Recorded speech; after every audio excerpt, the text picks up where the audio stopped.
Definitely for young people, it's like be patient with yourself. I was always beating myself up.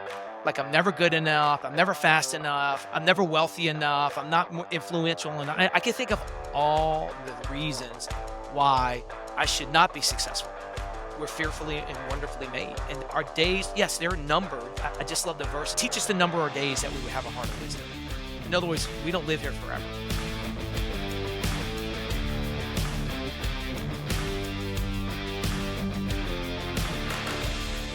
Welcome to the Be Unbound podcast. I'm your host, Jonathan Brush, and I have with me as both producer and co-host David Rethemeyer. And so we're delighted to welcome you to the show. Today, we have the inaugural episode of a segment that we're calling the Extraordinary and Ordinary interviews. And to understand that, you have to understand a little bit about Unbound and some of our philosophy. And so here's the background on the phrase extraordinary and ordinary. At some point, I was looking around and trying to decide how is it that people really made a difference in the world.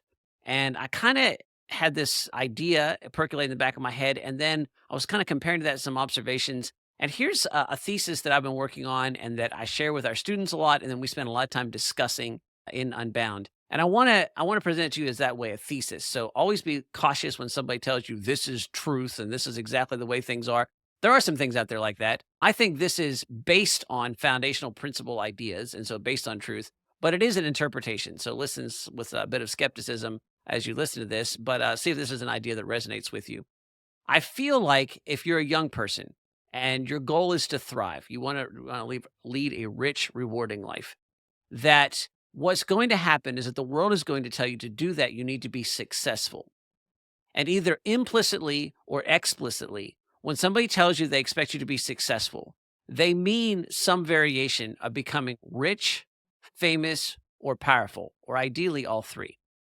And this is true in almost all walks of society, including in, Christian circles, where the idea is to make the biggest impact for God. You should be rich, famous, or powerful.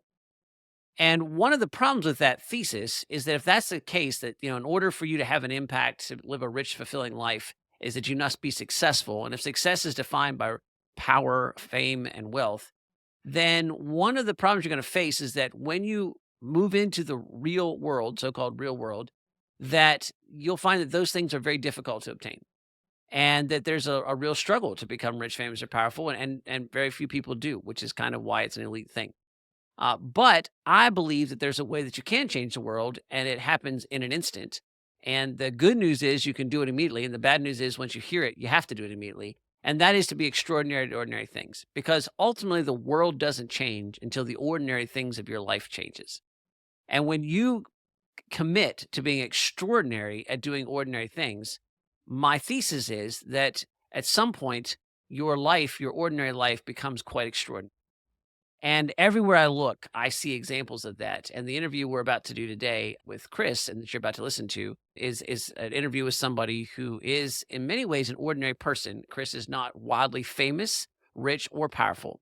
And yet, when you hear his story, I think you'll agree with me that it is quite extraordinary. And it's somebody who had an ordinary life with some extraordinary things that happened that he then had to work his way through. And in doing so, he has a rather an extraordinary story to tell. So, looking forward to introducing you to Christian.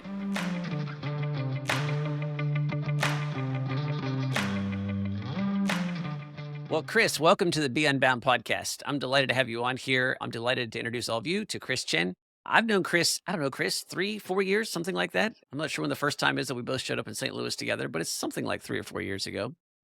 And since that time, I've heard him tell a story a couple of times. I learn from him every single time that we're together. Occasionally, I suffer when we're together, and we'll get into reasons for that here towards the back end of our conversation. But I could give you a whole lot of bio and background on Chris, but he's got a pretty interesting story of grit and determination and just sort of trying to deal with figuring things out when you get an extraordinary mess in your hands. And so, Chris, if you don't mind, could you tell us a little bit of your story, what you do, and kind of what it was like pre your big disaster, and then we'll go from there. Sure. Well, so first of all, thanks so much for having me on the podcast. So my name is Christopher or Christian. I live in New Orleans, and the reason why I say that is because I'm Chinese. So my ethnicity is Chinese, and so I live in a very black and white society. I mean, New Orleans has always been fairly segregated. It's been around 300, and I think 6 years coming on now. And my family's been here about 140 years. And I grew up in, in sort of two different worlds where I kind of grew up in the suburbs, but also I kind of grew up in a very urban area. And my family's been in the kind of dry cleaning, laundry service space for a long time. And the reason why they kind of did that is because there really wasn't a lot of opportunities for Asians in the New Orleans area back in the 1920s, 1930s. Yeah, so you inherit well, I don't know if you inherit a business, you start working in a business that's already established. Is that a better way to put that? Correct.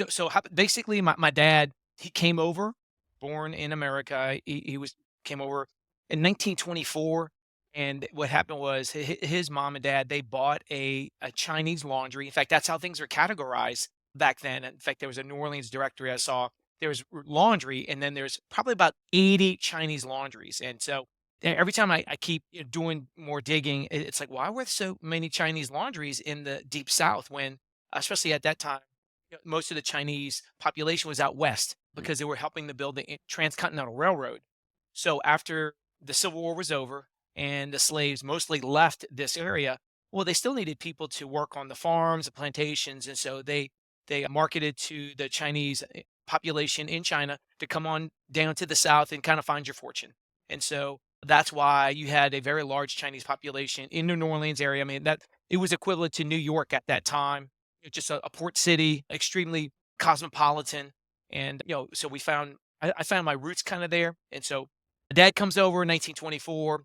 He graduates from Tulane University in 1944. So there was a World War II that's happening at that time. And so in that situation where, and most people, and I don't want to use this as a crutch or anything, but I just know back then, you had Japanese internment camps, and anybody that looked, similar to Asians, they were, definitely ostracized, kind of, separated.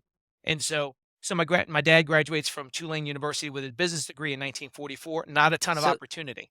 yeah, so Chris, that strikes me as somewhat as unusual. Was that for an immigrant, a Chinese immigrant to come over and graduate from university? I mean, like to have immigrants come over at that time period, and the generation that comes over to graduate with a higher education degree. I think that's a little bit unusual, isn't it? Yeah, I mean, I thought so. And so I again haven't done a ton of digging. In fact, by the way, I graduated from Tulane University in 1989, and so I kind of followed in my father's footsteps. And I tried to get a business degree, I couldn't get it, so I got an economics and finance degree. That sounds harder. But yeah, so my dad grew up in that space. Again, from a laundry service space back in 1924. He saw his mom and dad, kind of work a small family-run business, and unfortunately, his dad, from the last recollection, his dad passed away when he was 19. So my dad probably definitely dealt with some trauma at that time, and so you kind of fast forward. He starts his business. I'm sorry. So he graduates from Tulane. Can't really find any work, and so he kind of goes back into what he knows, and so he basically started another location of the family business. So he got into the dry cleaning and laundry service business in 1954. And then he started to grow his business. He started to grow his business, and it was very successful. And so, a few decades later, he figures that he needs to get married, have kids, and so he goes to China and finds my mom. That was a matchmaker, and that's a whole other story on that one. And so we have two kids. I'm the second of two children, and then unfortunately, my dad passes away at when I was 15 years old. And so that definitely rocked my world. And yeah, and still I think there's some still scars there. In fact, it's 40 years this year. So that was 40 years ago. So your dad passes away. You're working, kind of, I assume part-time business at that point. You eventually go to Tulane and graduate. And then when you graduated, did you think you would come back and take over the business, or were you planning on going someplace else? Well, so I graduated in 1989. If you understand that sort of the economic situation, so they had Mhm. two recessions in 87 and 89. Stock market crash. It was ugly. And so I said, well, let me go help out in the family business because it's so sort of my fallback position. And at that time, my mom was running the business, and the business unfortunately had fallen in definitely hard times. The leadership of my father, it was definitely different than my mom. And unfortunately, the business, the sales and employees, and just really the overall function of the business kind of default it faltered. But it was my fallback position, and I jumped in there and did the best I could, and I did make some progress. So that was good. Just being hands on, even though I had no clue of what I was doing, I had some basic knowledge, but to really grow the business and manage people and motivate them, I was I was clueless. So you take over the business, you run it. You said that's in 1989 you graduated. So from 1989 forward, and then from my recollections, I've heard you tell the story, I mean, you do learn it on the job, but you learn pretty quick, and you grow the business to, it's pretty successful coming into the early 2000s. Is that right? That's correct. And so take it over. And I'm sorry. Yeah. So I fall back in 1989. In fact, I work it full time. And then in fact, I get a full time job over at Tulane University. I became the intramural director. And so that's where we kind of, the fitness space was, I was a nerd. I was a nerd. I'm living in a society. In fact, I remember I trying to play football one time for my high school. And I remember I just got beat up. It's just there. I was small. And my mom is like, "Why are you playing sports? That's for black people and white people." It's like, Chinese people would no, we're here to study. We're not here to play sports. I'm like, "Oh, okay. Yeah, good." I hang my head in shame and, I just kind of like, I kind of get out of that space. But well, what's interesting is, you know, and you've heard it before where playing sports, the achievement, teamwork, self-esteem. I mean, it really feels good when you win and when people Hmm. tell you that you're good. And so, when my dad passed away, some of the coping mechanisms that I had was basically kind of throw myself in sports. And that was the journey I think I kind of find myself in today. Because by the way, he had a heart attack. He didn't really take care of himself. I never saw him exercise. We never threw a ball. I mean, he just put his head down and just grinded it out. And unfortunately, there's always consequences when you don't maintain or manage your body. And so that really kind of set me on this journey. Again, 40 years later, where I am today, where fitness and wellness, nutrition, stress management, all that kind of come into play. And hopefully, I can pass that on to my children. So then so you're working both. Are you still have a hand in the business? Or are you working full time for Tulane? Oh, no, so Um, I'm sorry. So in 90 6, my mom was running the business. I kinda stepped away working at Tulane for about 3, 4 years. She got tuberculosis, and so it was sorta God's way of saying, "Hey, you need to go back and help, right? mhm. You need to leave Tulane." In fact, I found my wonderful wife at Tulane, so I'm super thankful. Been married 27 years. And, that's a winner there with 5 kids. And that step back into that, into the business, and it was extremely difficult because, I had to not just, start a business over per se, but, I had to untangle a lot of just poor management. Again, I love my mom. She did the best she could, but she just didn't have the skill set to run a company with, 30 employees. It dwindled. In fact, my dad had it was like 32 full-time employees, and it dwindled all the way to about 10. Yeah, so that was my kind of reintroduction back to the business, cut full time and running the entire corporation. So we at that time we had 2 locations, and so, management, finances, taxes, marketing, the whole deal. So you had kind of come back from school, worked full time in the business for a while, did a bunch of things, stepped away. Business kind of declined a bit, and then you had to kind of have a second bite at the apple, come back. And now, when you came back the second time, a lot more responsibility, running two different locations, trying to and not just running it, but trying to put things back together and get things back in shape. Which, if I remember correctly, they kind of are. And then there's a kind of a major problem that happens in New Orleans that has an impact on you guys, right? Sure. So, by the way, just a little side note is that there's a wonderful book called The Body Keeps the Score. In Hmm. that sense, it deals with trauma. And, just I think what for me, so that father passing away, trying to take over a business about 10 years later, that it's I mean, it's extremely difficult, super stressful. And what happened was I think I believe I developed like Crohn's disease. Hmm. So that's and so I had that. And so just the stress of dealing with my mom because, I never did anything right.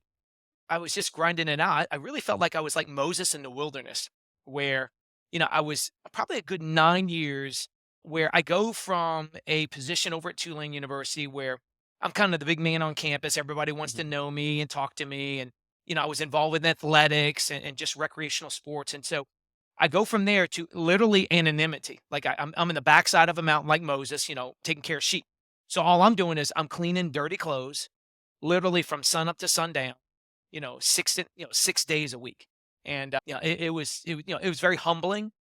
But then from there, we started to get some traction. Started to get some traction. In fact, the goal was to take a loan, make some capital investments, and then sell the business. And so that was in 2005. Well, what's great was we got the loan, which was fantastic, in July of 2005. Well, unfortunately, we live in New Orleans, and there was a major event called Hurricane Katrina, which happened in August of 2005. So we get equipment put in, spend about 100 grand, and then 2 weeks later, everything's wiped out. The entire 80% of the city's flooded. Our business at that time, the location was paid off, so we didn't have flood insurance. And so what I tell people is like, we didn't need flood insurance, we needed broken levee insurance, but they didn't sell that at that time. So you've come back, you've taken the business, you put it back into shape to some extent. You're starting to get some traction. You're dealing with a lot of personal trauma, just in the sense that, you kind of come back. You've got your mom sort of looking over your shoulders. You're trying to run the business. You've got a whole change in status in some ways. And I certainly know what that's like. I had a position at one point where it had a cool sounding title. And, you can tell yourself as much as you want that that doesn't impact you. It doesn't have anything to do with it. And then I couldn't believe how much it depressed me when I switched and I kind of stepped backwards in my career to do something different. And I lost that title. And I just realized how much of my identity I had tied to that thing. I mean, like I used to love it when people asked me what I did for a living and I would be able to tell them and I'd trot that title out. And then all of a sudden people were asking what I do for a living and I was trying to explain what I did without explaining what I did. And so, yeah, so it's kind of that ends up having more impact than you think. And so you basically are just kind of on the verge of stepping to the next thing, sell, go back, maybe work Tulane or do athletics or something like that. And then Katrina wipes out everything. When you say wipe out and you have no flood insurance and you just took out $100,000+ loan and then you lost all of that, what's that path back look like? And did you consider just declaring bankruptcy, writing the thing off, and finding a new city, or what was that like? I was never going to declare bankruptcy. That's for one. I wasn't going to go that route because first of all, there's a Well, so you consequence by you doing that. say, well, yeah, you say that, but I think lots of people would say that's what bankruptcy is for. I mean, like that chance to Agreed. start over in the face of, an act of God in terms of, it's just this completely crazy thing. So that's an interesting statement. Tell me more about that. Why were you said that with a certainty like gravity? I was not going to do that. Why? Yeah, maybe it's my pride. In other Mhm. words, like basically that's failure. I mean, and again, I know it's all different for every people, for everybody, and so I'm not saying you shouldn't declare bankruptcy or anything. I just know for me, just my identity, family, the family name, if you want to call it that. Also, as a believer, I wasn't going to go that route. I mean, there's just no way. And in fact, that's what's interesting. So the big lesson that I was taught. So again, I'm a Chinese man growing up in a black and white city, and I was getting picked on by both ethnicities, right, both races, and so it just I carry that, or I've carried that for a long time, and so you're just trying to find out like I need to be a doctor, I need to be a lawyer, I need to be somebody that is important. And, for example, to run a laundry, like, are you kidding me? Like, you want to talk about, a low skill, I won't say low class per se, but it's definitely, there's not a title there per se. And because of that, I mean, I just wrestled with identity and obviously with my father passing away at 15. So money was super, super tight. I mean, we were on the brink of like going homeless at times because my mom couldn't get the cash flow figured out. And I went to school. We paid cash for school. We didn't take loans out. So we're working, trying to pay things. And so I just remember, there's a term called white knuckling through life.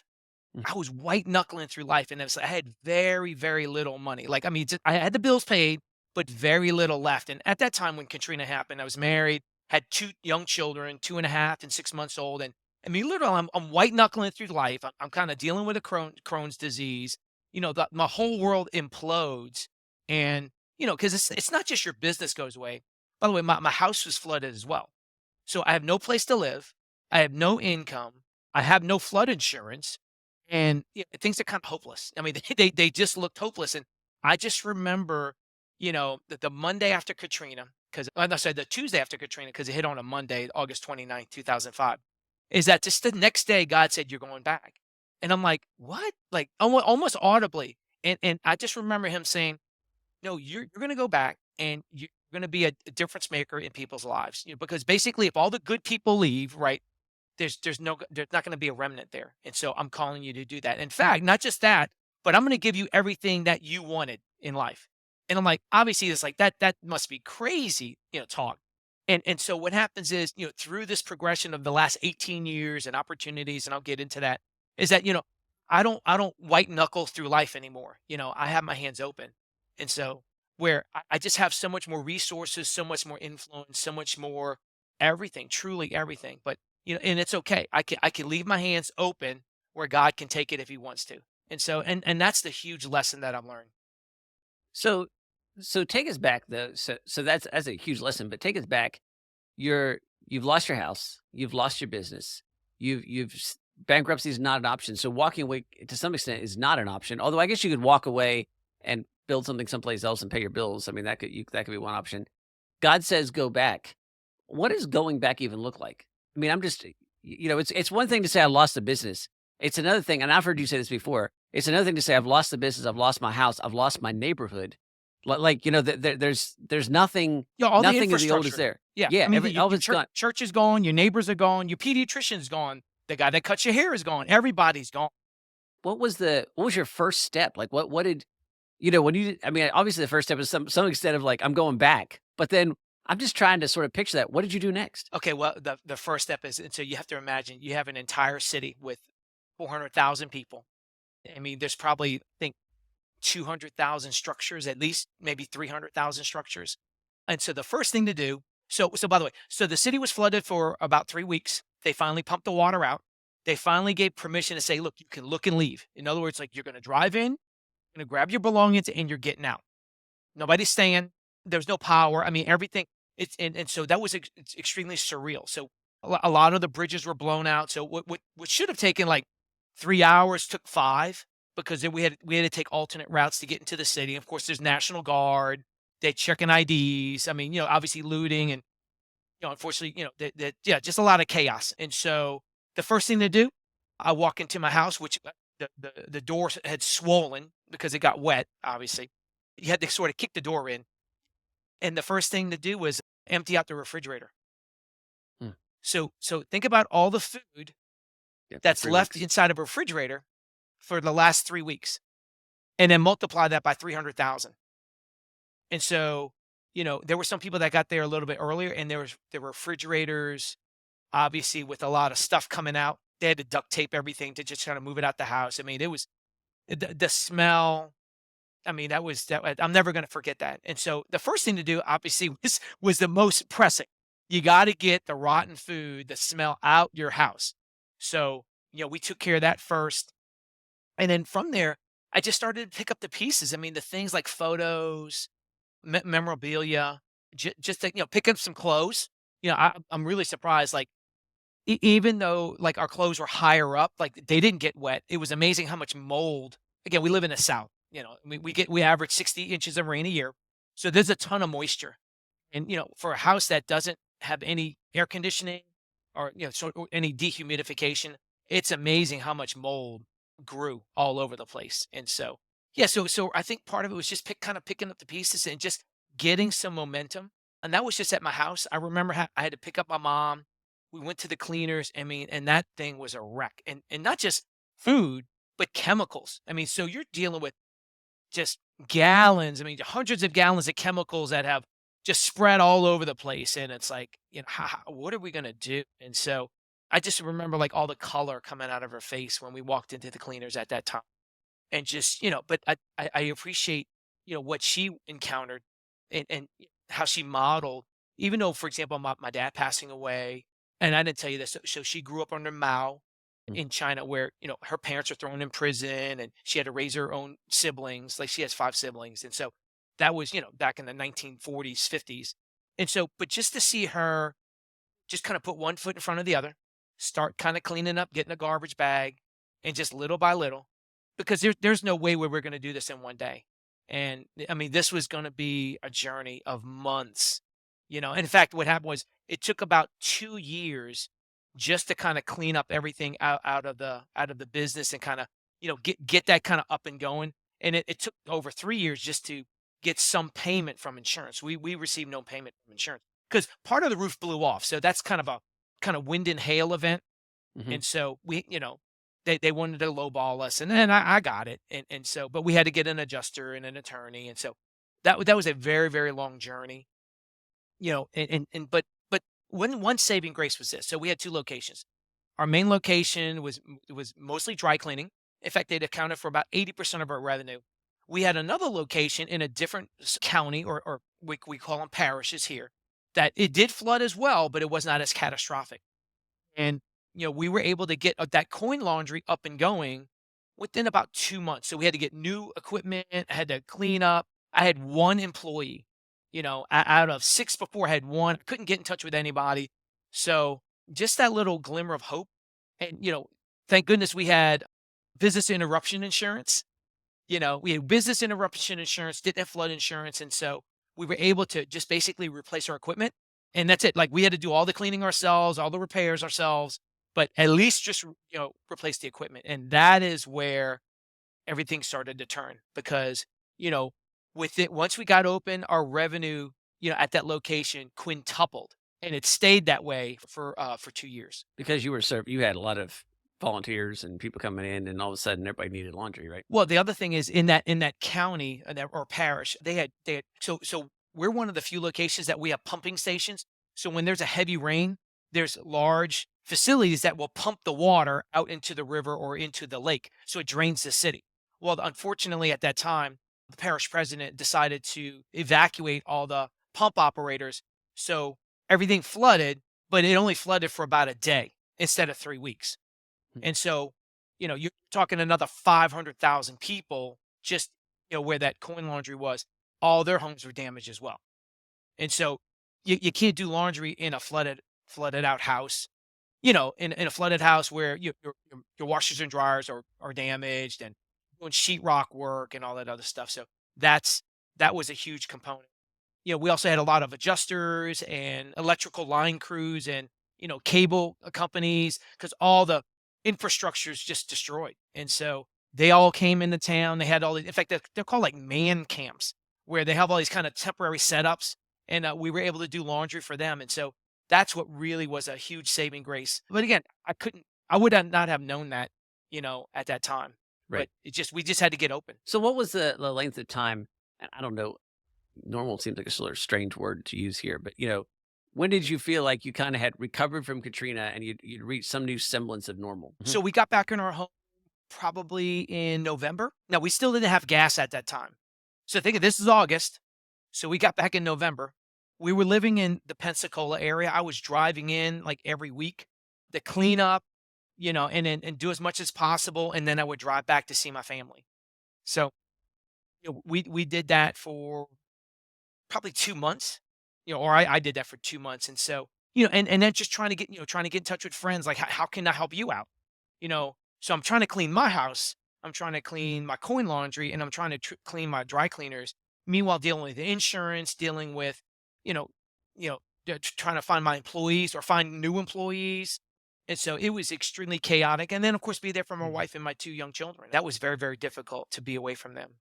Yeah. One of the things that you mentioned there, Chris, was that you were trying to get in touch with your friends as well, and that's something that I was wondering about through this whole process. Is how did just kind of, especially right afterwards, and as you were in the process of rebuilding things, what part did community play in that? Because especially in disaster areas, I've heard stories from several people, like from areas, for example, like in Joplin, Missouri, when there was a tornado going through there, the kind of community in the face of something like that is just such a huge, important part of that.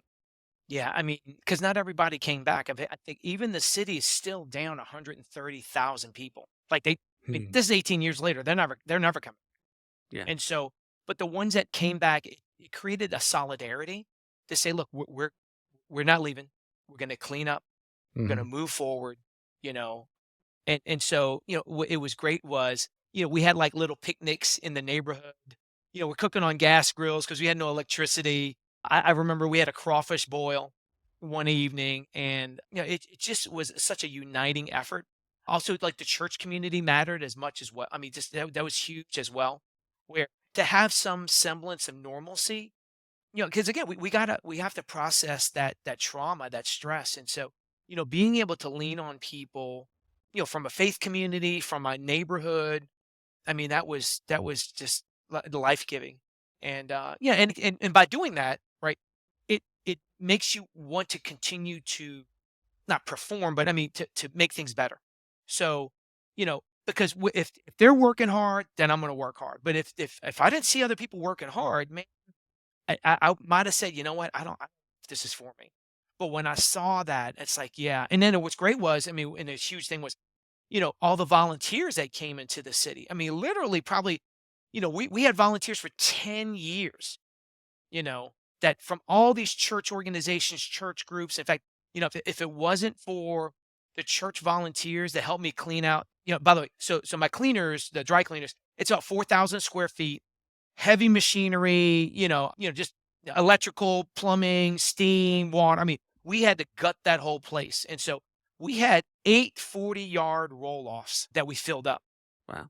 So, but I couldn't do that by myself. And so I'm just super thankful for, I think we had 3 or 4 church, youth teams, like college age. And man, they were, I mean, just what an amazing hand, of God. In other words, like just to kind of see the Christian community kind of come together and help me just basic gut the whole place, start fresh, and then we started to rebuild. So, Chris, and thanks for telling that story because I've heard you tell that a couple of times. And so you've got, yeah, you lose your dad when you're young. You live in an area where you're kind of picked on by both sides with the kind of racial situation. And you said, your mom would say, hey, you're to study, not necessarily to play sports. So you didn't say this, but as implied, that kind of going against your wishes there a little bit when you went worked for Tulane. Then you're coming back for the business. You struggle the whole way to put that back together. Katrina comes in, wipes out everything.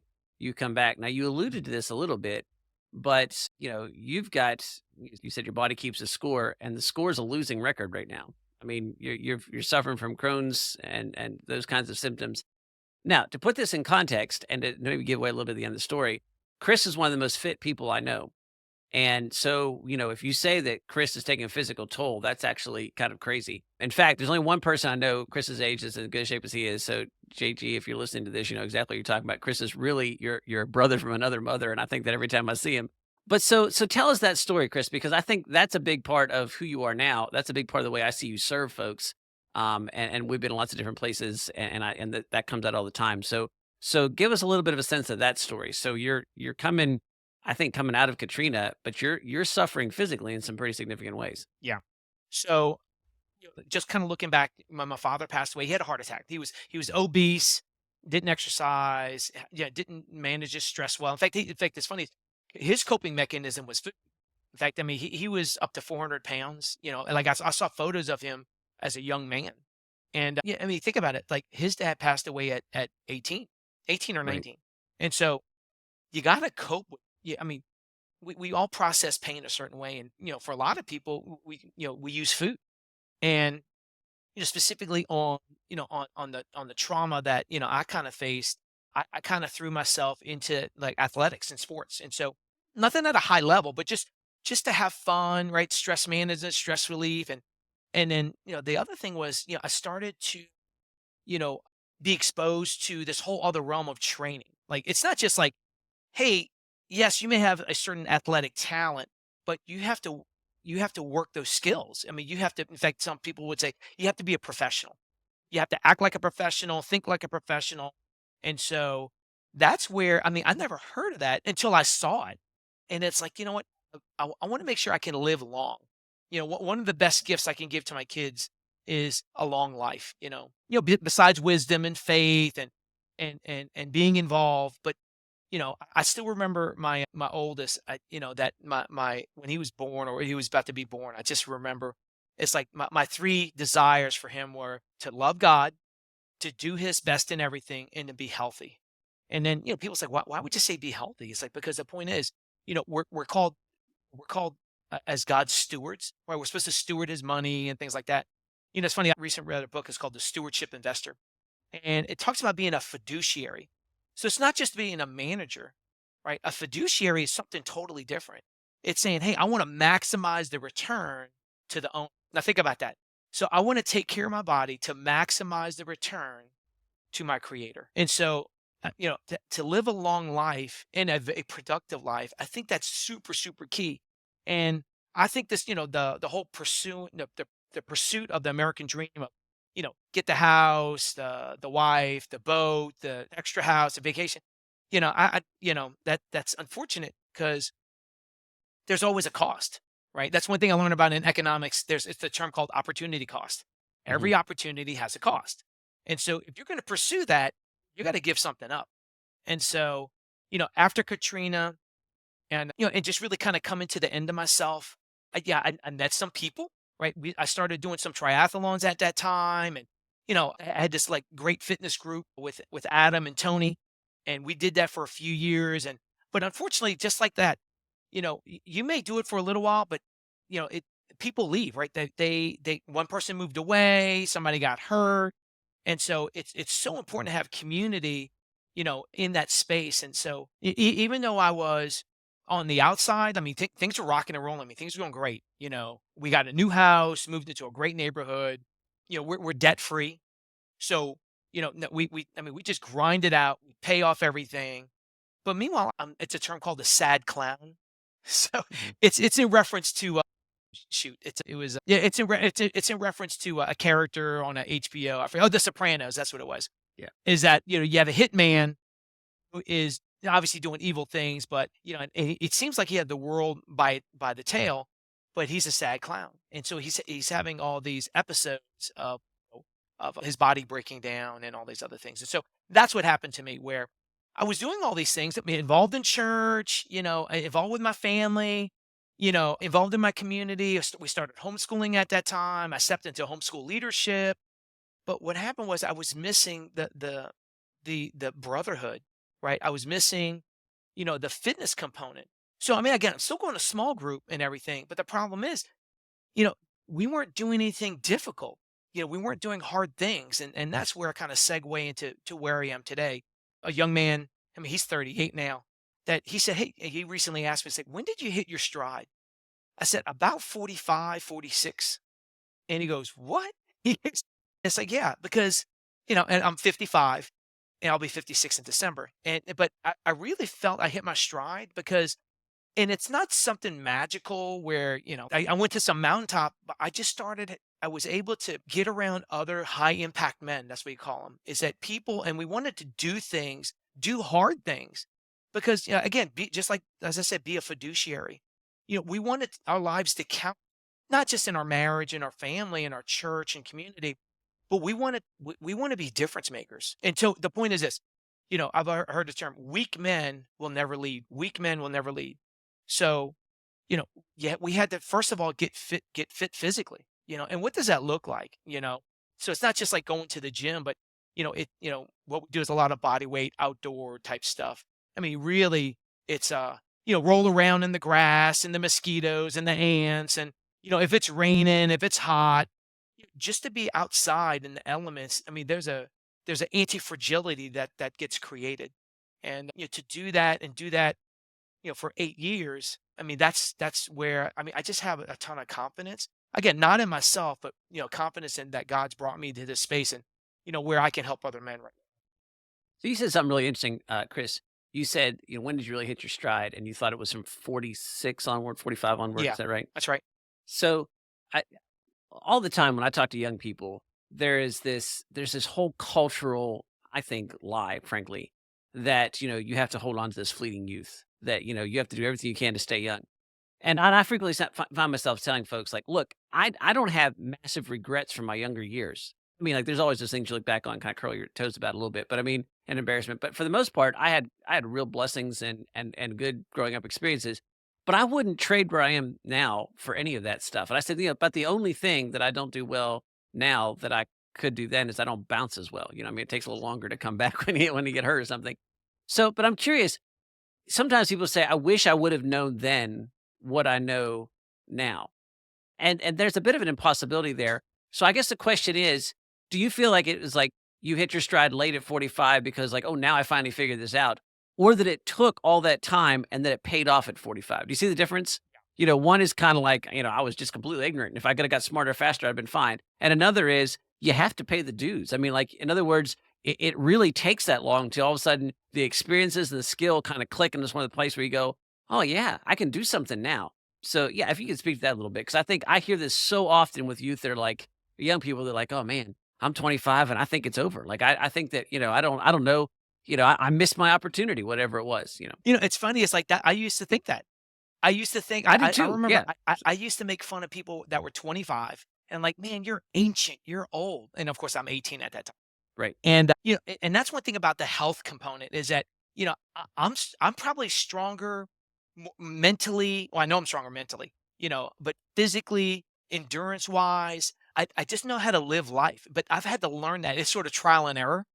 Mhm. So yeah, I've done a lot of things that I've done marathons and half marathons and triathlons, and I've done all these things, and I weight trained and did track, you know, in all those spaces, I was able to glean wisdom from a lot of people, and so I think it just it takes time to meld or gel together, just like when you're baking a cake, it just takes time. You can't rush it. If you want a good product, it's just going to take time. And so, definitely for young people, it's like be patient with yourself. That's for me, it's like I was always beating myself up. Like I'm never good enough. I'm never fast enough. I'm never wealthy enough. I'm not more influential enough. I can think of it's crazy. I can think of all the reasons why I should not be successful. I'm so thankful from a faith component that, that we're fearfully and wonderfully made. And that, our days, yes, they're numbered, but I just love the verse. It's like, give us a heart of wisdom. Liz, they teach us to number our days that we would have a heart of wisdom. In other words, we don't live here forever. And so, so it's always intention. So yeah, we want to achieve, we want to work hard, but we also know that we don't live here forever. And so I think that's the aspect of being a fiduciary. And, you know, especially for in my space that I really feel I'm going up and to the right. I'm still going up and to the right, because of my health. But that just doesn't happen. I mean, that you got to show up. Half the battle is just showing up. Making it a priority, and it's not a hey, I'm going to exercise or whatever, for 3 months straight, and then just do nothing. That's like, could you imagine just brushing your teeth? If you just don't brush your teeth for 3 months, and all of a sudden, like, well, I'm just gonna make up for it. I'll just brush my teeth like 10 times a day for 3 months, and then I'll stop for like 9 months and I'll be good. That's not how it works. And so fitness, health, mental well-being, all that, yeah, all come into play. So, Chris, were you? I mean, obviously, you were a director of intramurals, so you were really into that physically, and you were an athlete and had some fitness prior to Katrina. But did you really? You mentioned that you kind of shifted into training. Was that post Katrina or was that before? That was post Katrina. So there was a I so the thing that kind of got me on my shell, I started playing volleyball. It was kind of a church league, and then I kind of caught on from a skill set, and also there was a desire. One thing is, there was a desire because there are a lot of tall, beautiful women, Yeah. and I married a tall, beautiful woman. And she did play volleyball, but I mean, but that space was, I found, I found success in that space, and so because I found success in that space, I spent more time training. In other words, it wasn't just playing. So, I'm plyometrics. I'm focusing on mobility and flexibility and endurance. And so, because I wanted to be a better athlete in that space. And, by doing that, it's interesting, the people that you kind of encounter, because, if you start getting up early, you'll start noticing, oh, there's other people that get up early as well. And all of a sudden it's like, oh, okay, I wonder what they're training for. And then you ask those questions. And so a good friend of mine, basically he was a four-time Olympian triple jumper, and so he was a professor at Tulane. He was playing kind of intramural volleyball just for fun, and we became good friends. And but to see, I mean, truly a world-class athlete and how he conducted his life, the daily rhythm, the daily focus. I mean, that was priceless. I mean, that truly is priceless. I was able to spend 3 years with him, day in, day out, cold, hot, rain, gym, track, whatever, and to see him in that space. And he was a person of faith as well. And so it's like, huh, this is really interesting. Where I mean, he was, just a mover and a shaker, and that gave me something to aim for. Well, if you don't know Chris, it's not just that he does it himself. It's also that he makes everybody around him participate or understand this. In fact, at the one of the most recent places we were, I was up early in the morning with Chris as a group of guys that he's leading, and this fellow walked through, and he basically, Chris said he gets invited. I think he got ambushed. The dude was trying to find a treadmill for a nice light workout, and he got kind of waylaid. And basically, the way Chris set it up was that you really couldn't go onto the treadmill without just checking your man card at the door. I mean, there really wasn't another option. And so he joined us and we went through this workout. And at some point he said, "This is going to kill me." Like he just said that in the middle of the workout, but then he continued on, did a great job. And then later in the day, we walk into the main auditorium and I look and I was like, that dude on stage looks an awful lot like, I mean, like the name of the name on the slide. I was like, isn't that the name of the guy that was there this morning?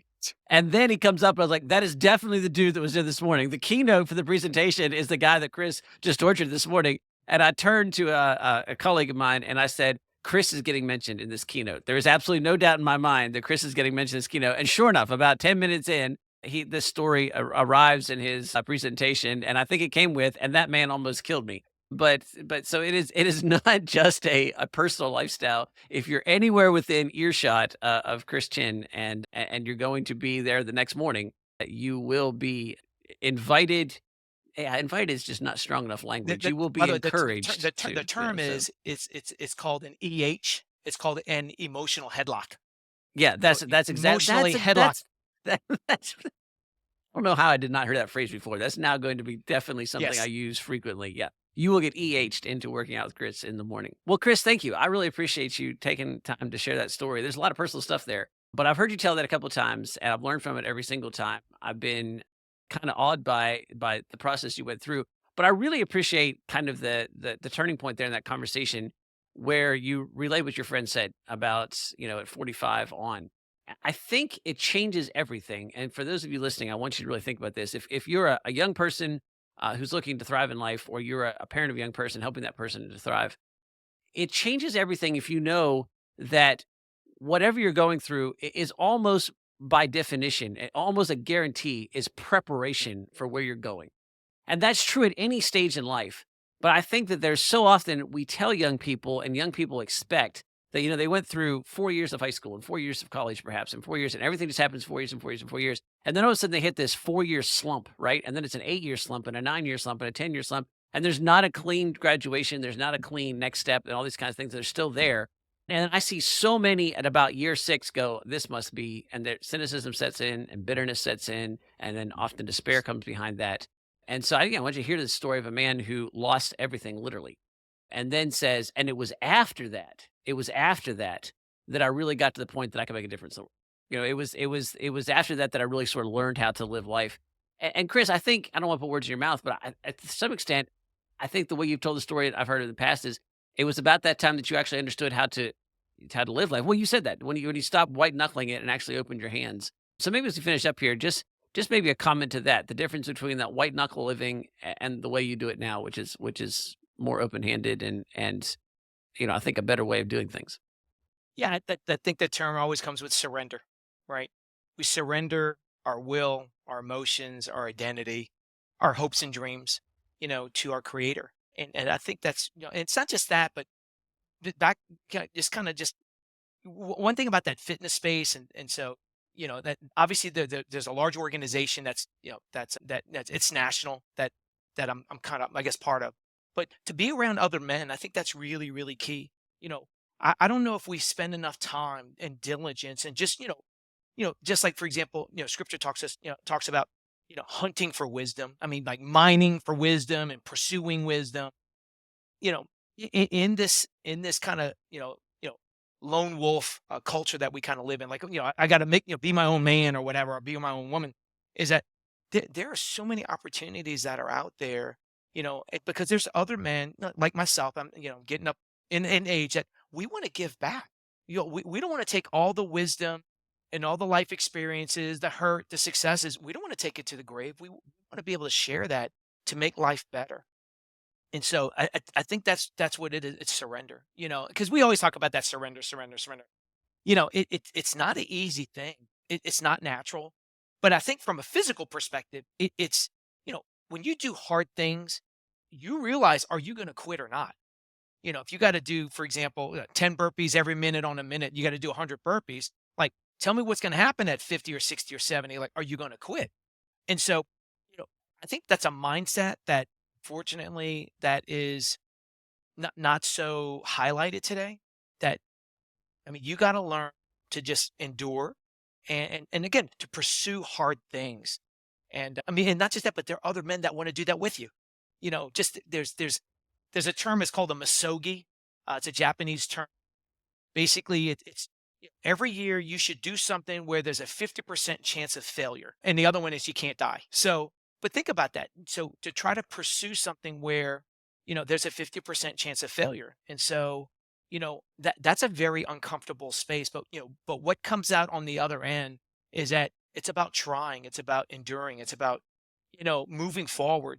Even though you don't know what that's going to look like. Well, thanks for sharing that and giving us that perspective. The organization Chris referred to as F3, correct? And I think it's F3nation.com.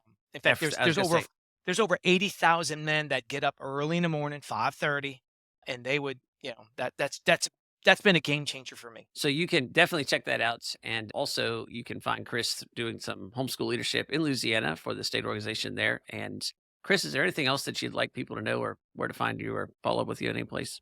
Yeah, so you can, if you ever want to reach out to me, I'm the current president of Homeschool Louisiana.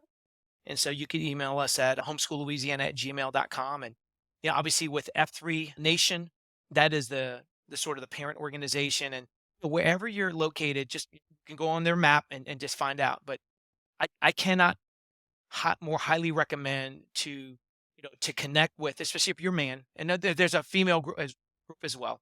But I mean, the mentoring, the encouragement, that tribe that we're all looking for, that band of brothers, that's where I kind of started. I found my stride, and I'm super thankful for where I came from, but I'm super encouraged to where I'm going to go. Well, one final story as we end this, it's interesting what that influence does and how it permeates, and it could be a sort of a residual emotional headlock. But Chris, I was working out over lunch, which is typical, so I didn't do it just for you.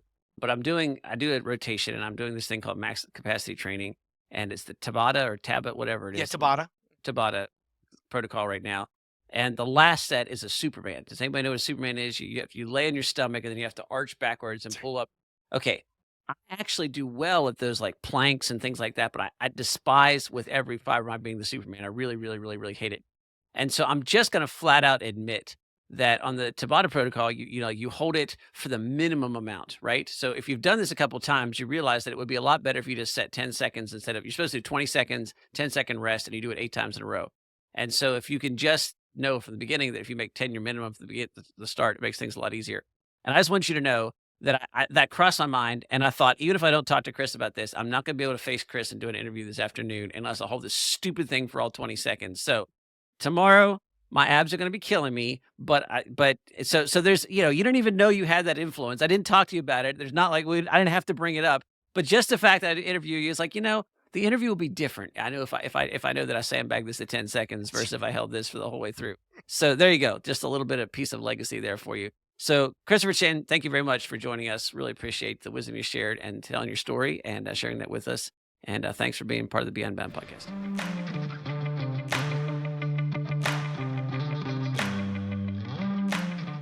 Well, David, that was a fun interview. I feel like we probably went longer than I expected, but longer than I planned, but I totally could have gone for the 3 hours. We could have turned this into a Jocko Willink podcast, start to pioneer the long form here. There's at least 8 or 9 different things that Chris started that I was like, oh, I'd like to pursue that and go a little farther down there. We did stop recording. And as soon as we stopped recording, immediately Chris put David in an emotional headlock, which actually I was quite delighted with because I'm normally the one trying to run a defense against the EH from Chris. But yeah, David, he was kind of giving you a pretty hard sell for getting up early in the morning, wasn't he? Oh yeah, oh yeah. And just for reference, I have been in my circle of friends. There's been an F3 group that's kind of gotten started in my local community in about the last year or so. And what's fascinating about it is that one of my good friends is kind of the one who coordinates the local group. He's kind of the one who's spearheading it, or at least one of the guys who's doing so. And most of the rest of my guys in my group are not nearly as into fitness as he is. I mean, he's a former like personal trainer, but just about every single one, he's just kind of put into that emotional headlock and has tried to get them into it. And pretty much every time, what happens is that one of my buddies goes into it and thinks, I really don't feel like I'm in that great of a shape. And, he's very much selling that this is going to be an absolutely brutal workout and that it's going to feel like you're going to die. But then they just go and they begrudgingly do it anyway. And every time afterwards, I ask them, so how was it? And they said, yeah, it sucked a lot, but it was a lot of fun, and I'm gonna go do it again. Yeah, it's that last part. I'm going to go do it again. And, Mm, and, to some extent, that may be an interesting theme for Chris's story, right? I'm going to go do it again. That was mhm, hard, but I'm going to go do it again. And then after enough reps, you start to learn, gain the fitness, gain the ability, gain the skills. And all of a sudden, what used to be really, really, really hard and painful becomes easy and then becomes fun.